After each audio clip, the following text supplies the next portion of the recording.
पाकिस्तान इतिहास से समाप्त होगा, हमेशा के लिए समाप्त होगा। उस समय 10 लाख हिंदू एक साथ काटे गए थे, हिंदू सिख सभी थे, एक साथ काटे गए थे। जो दृश्य 1947 में हुआ था वही दृश्य तो आज बांग्लादेश के अंदर हम सबको देखने को मिल रहा।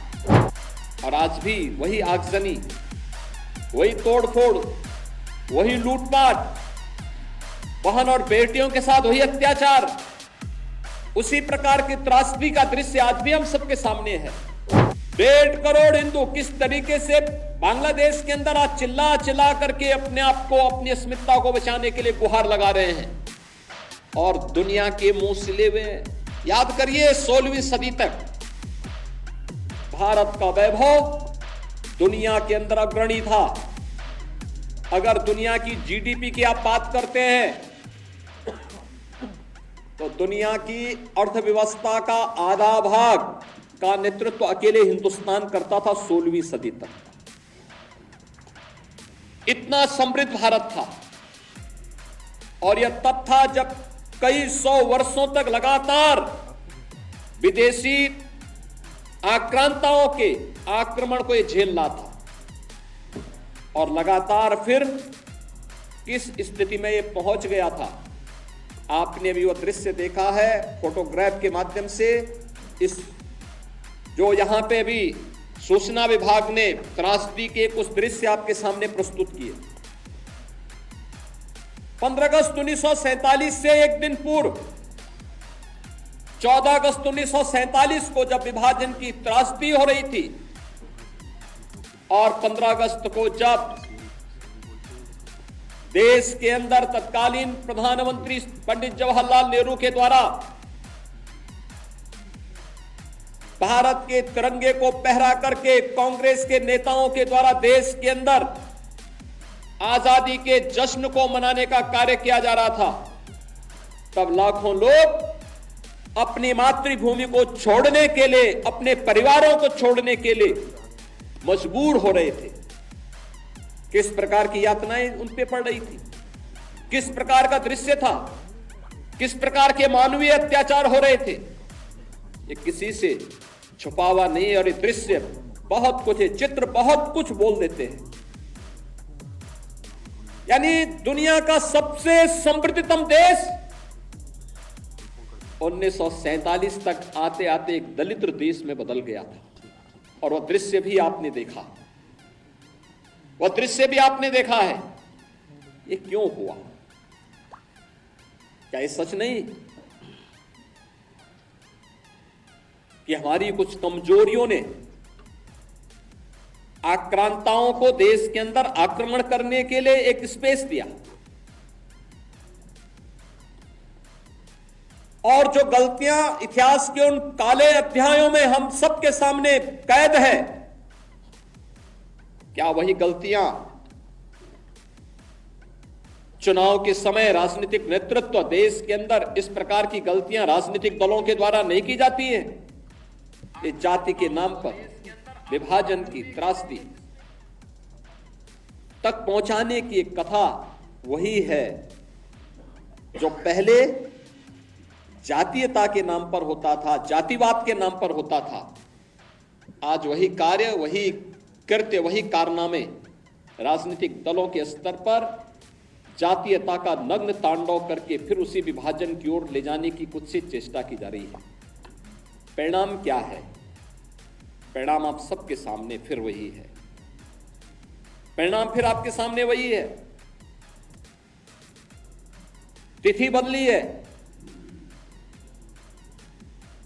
लेकिन चेहरे बदले होंगे, लेकिन घटनाओं का स्वरूप उसी प्रकार का है जो 1947 में हुआ था। वही तो पाकिस्तान में आज भी हो रहा है। वही तो पूर्वी पाकिस्तान कहा जाने वाला आज का बांग्लादेश में वही तो हो रहा है। उस समय 10 लाख हिंदू एक साथ काटे गए थे, हिंदू सिख सभी थे, एक साथ काटे गए थे। और आज भी वही आगजनी, वही तोड़फोड़, वही लूटपाट, बहन और बेटियों के साथ वही अत्याचार, उसी प्रकार की त्रासदी का दृश्य आज भी हम सबके सामने है। और इस सब के बावजूद इस प्रकार के कार्यक्रमों को केवल एक औपचारिकता बना करके हम लोग केवल अपनी बात करने तक सीमित हो जाते हैं। आखिर कब इतिहास की इन गलतियों से हम सबक सीखेंगे? मैं आप सबसे भी कहने के लिए आया हूं कि जो दृश्य 1947 में हुआ था वही दृश्य तो आज बांग्लादेश के अंदर हम सबको देखने को मिल रहा है। 1.5 करोड़ हिंदू किस तरीके से बांग्लादेश के अंदर आज चिल्ला चिल्ला करके अपने आप को, अपनी अस्मिता को बचाने के लिए गुहार लगा रहे हैं, और दुनिया के मुंह सिले हुए कथित सेकुलरिस्ट भारत के अंदर भी इनके मुंह सिले हुए एक भी शब्द इनका नहीं निकल रहा है, क्योंकि उनको भय है कि अगर इन निरीह कमजोर लोगों के पक्ष में इन्होंने आवाज निकाली तो इनका वोट बैंक खिसक जाएगा।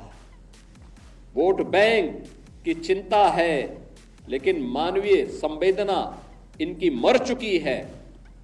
मानवता के रक्षा के लिए इनके मुंह से एक भी शब्द नहीं निकलने वाला है, नहीं निकलेगा, क्योंकि इन्होंने आजादी के बाद लगातार उसी प्रकार की राजनीति को प्रेरित और प्रोत्साहित किया, उसको लेकर के आगे बढ़ते रहे।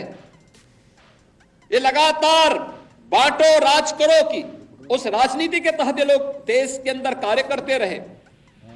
अंग्रेजों से सत्ता इन्होंने उस समय प्राप्त की। ये वास्तव में भारत की सत्ता का नेतृत्व नहीं कर रहे थे, बल्कि अंग्रेजों के ही, ब्रिटिशर के ही मानस पुत्रों के रूप में इन्होंने भारत की सत्ता को उस रूप में संचालन करना शुरू किया जैसे ब्रिटिशर इस देश के अंदर कर रहे थे। और आज उसी का दुष्परिणाम यह देश लगातार चुकाया है, अखंड हिंदुस्तान चुकाया है। लेकिन हमारा संकल्प है, महर्षि अरविंद ने जो 1947 के पहले घोषणा की थी, आजादी की देश की विभाजन की त्रासदी आजादी के मिलने के बाद अक्सर उन्होंने इस बारे में अपनी चिंता व्यक्त भी की, और उन्होंने इस बात को कहा था कि आध्यात्मिक जगत में पाकिस्तान कोई वास्तविकता नहीं है, या तो उसका भारत में विलय होगा या पाकिस्तान इतिहास से समाप्त होगा, हमेशा के लिए समाप्त होगा।